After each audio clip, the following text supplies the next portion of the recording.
Cook from 3M. Today I'd like to spend a little bit of time going through the Knifeless Tape product range and just give you a little bit of information about the range and the differences between some of the products.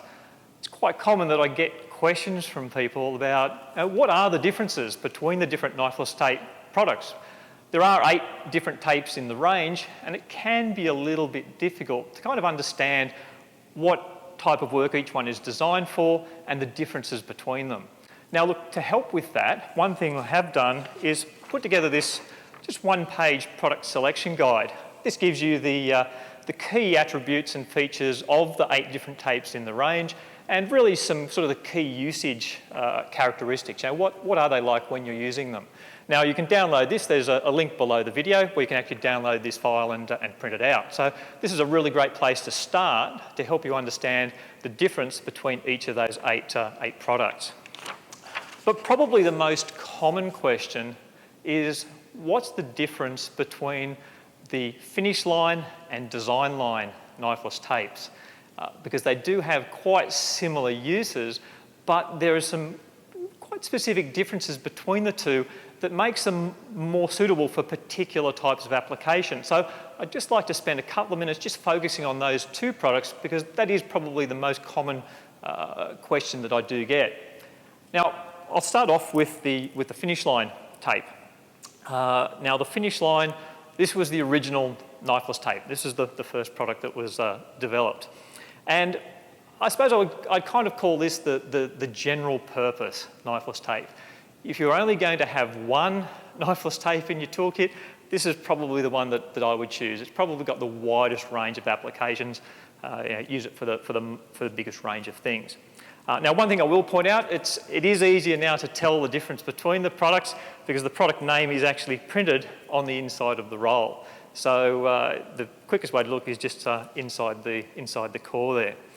But the finish line tape, a couple of key attributes. Firstly, it's got a very strong filament in it. In fact, so strong you can't really actually break it by hand. You're going to need to cut it with scissors or a knife. In fact, if you try to snap it by hand, you're probably going to end up cutting into your finger, so don't do that. Also, the filament really has no stretch in it.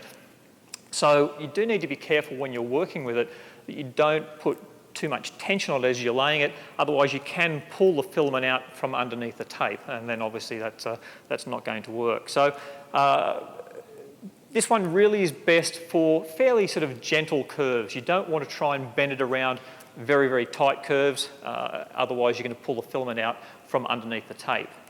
But because that filament is so strong, it means that it's going to be able to cut through multiple layers of vinyl. So if you're working with printed graphics that have a laminating film on them, this is going to cut through both layers of film. And also quite forgiving when you're using it.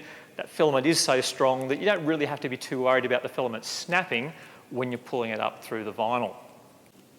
Design line, on the other hand, while it does look very similar, again, to tell the difference, look inside the roll, but you'll also notice that the filament in the design line actually has a bit of a pinkish tinge to it, whereas the finish line is kind of a yellow. Now, the design line, you'll notice the filament is quite a bit thinner, and it's also actually, you can snap it by hand. So you don't necessarily need to use a knife or scissors for this one. And it also has a little bit of stretch to it. Now that tiny little bit of stretch actually does allow it to go around much tighter curves. So if you're doing some very fine sort of detail work or need to create tight curves, the design line is actually a better option. Because that filament is so much finer, it will also create a sharper cut compared to the finish line. So you'll get a much neater edge. But one thing you do need to be careful of is, because the filament can be snapped, you do need to be a little bit gentle when you're pulling it so that you don't snap it halfway through the cut. Also, the design line is really intended for single layer films only.